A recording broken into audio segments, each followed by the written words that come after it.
साथियों, आज जब देश को आत्मनिर्भर बनाने के लिए एक एक देशवासी अथक परिश्रम कर रहा है, तब गरीबों को, दलितों, वंचितों, युवाओं, महिलाओं, किसानों, आदिवासी, मजदूर, उन सबको उनका हक देने का बहुत ऐतिहासिक काम करने का हम सबको सौभाग्य मिला है।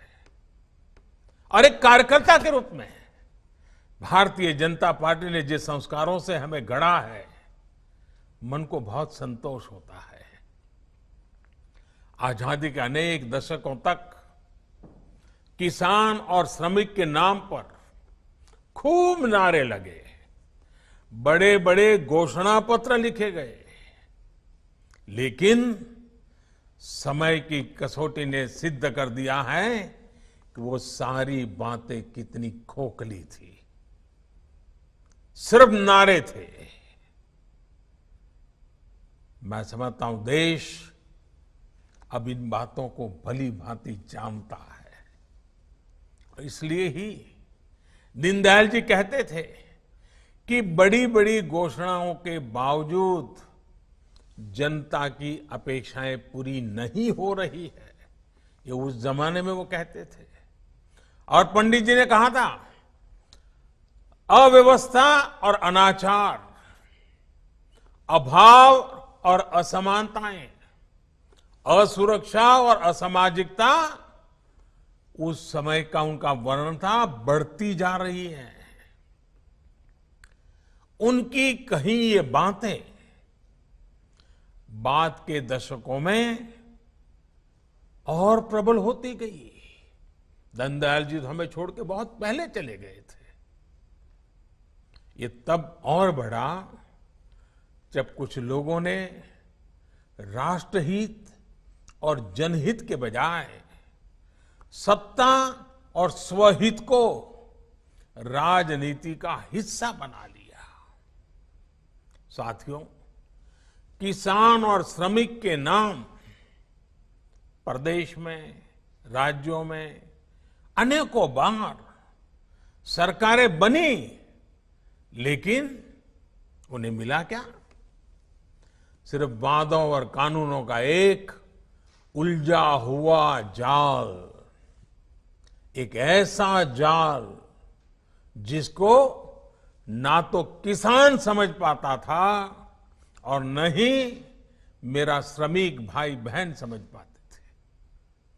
किसानों को ऐसे कानूनों में उलझा कर रखा गया जिसके कारण वो अपनी ही उपज को अपने मन मुताबिक बेच भी नहीं सकता था।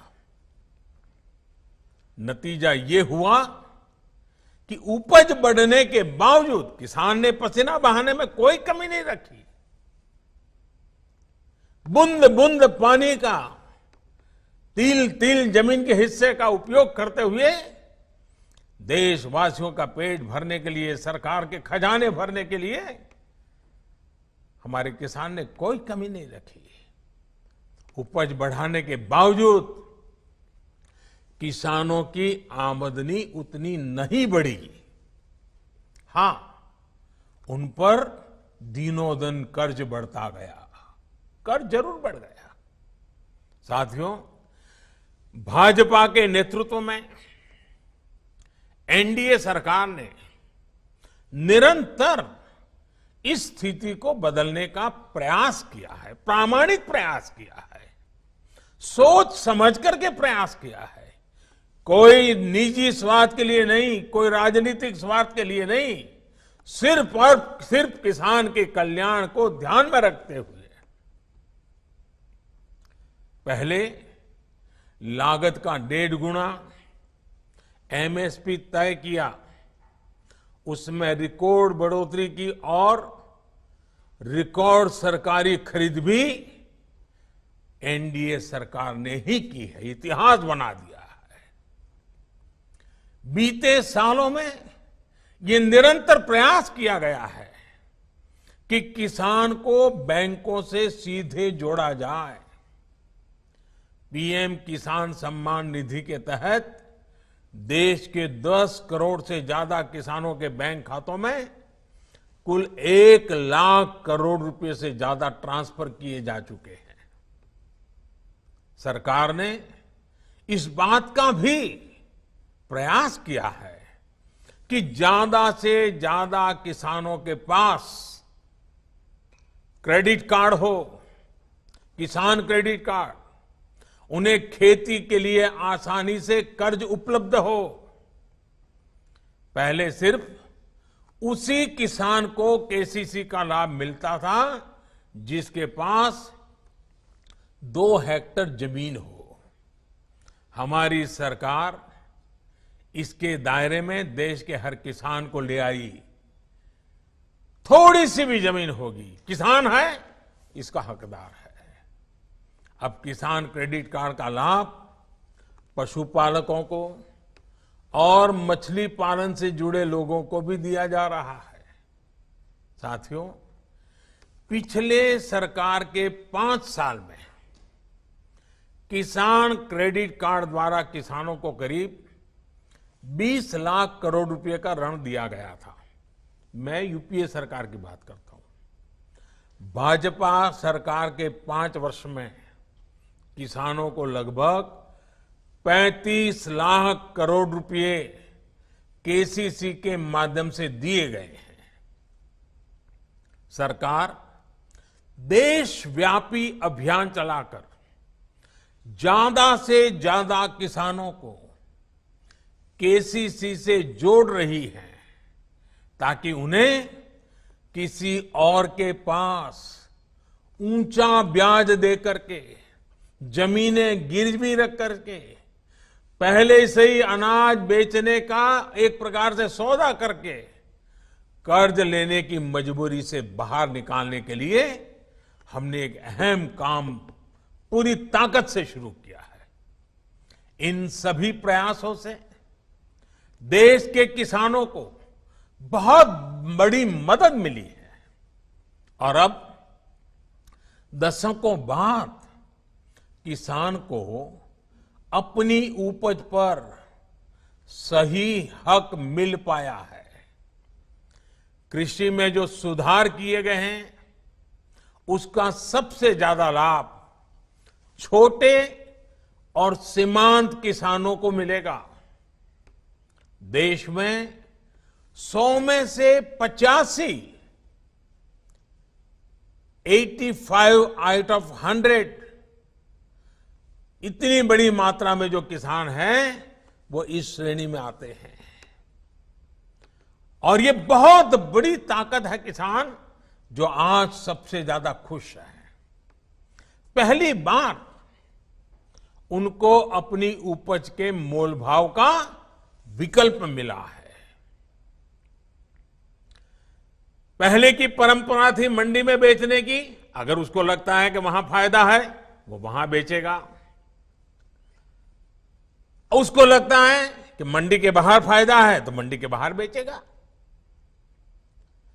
फर्क इतना किया है, महत्वपूर्ण फर्क है, किसान को हक दिया है जो अपनी मर्जी के मुताबिक जहां ज्यादा दाम मिलेगा अपना माल बेचेगा।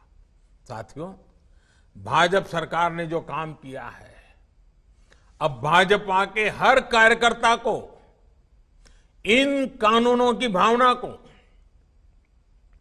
बिल्कुल सरल भाषा में किसान साथियों के बीच बैठ करके, गांव में जाकर के, खटिया की परिषदें कर करके, चारपाई की परिषद कर करके, छोटे छोटे ग्रुप में हमें बताना है।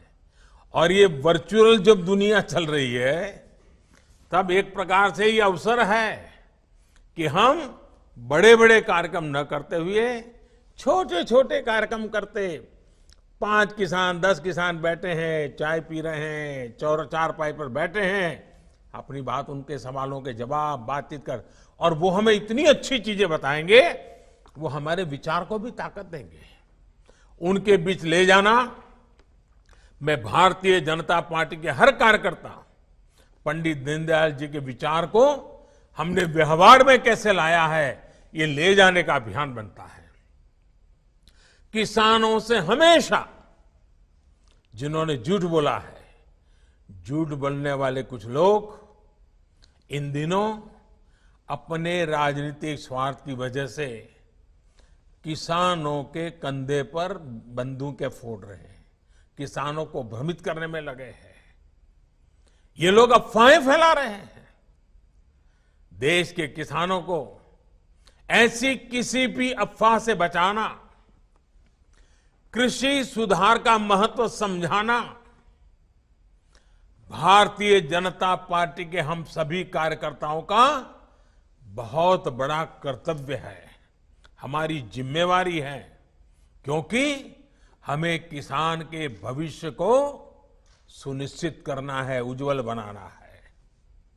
हम जितना ज्यादा किसानों को कृषि सुधार की बारीकियों के बारे में समझा पाएंगे, उतना ही किसान जागरूक होगा और अपने को कोई अगर लूट लेता है, धोखा करता है, तो वो खुद भी जागरूक हो जाएगा, अपने आप को बचा लेगा। और इसलिए किसान को सशक्त होने का ये रास्ता है।